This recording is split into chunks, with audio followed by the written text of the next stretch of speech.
is why you don't lower a Chevy Avalanche. Just like a regular pickup size truck is okay, but an Avalanche, really though?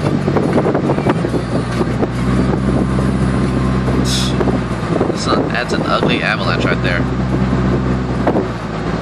Try to get a closer look.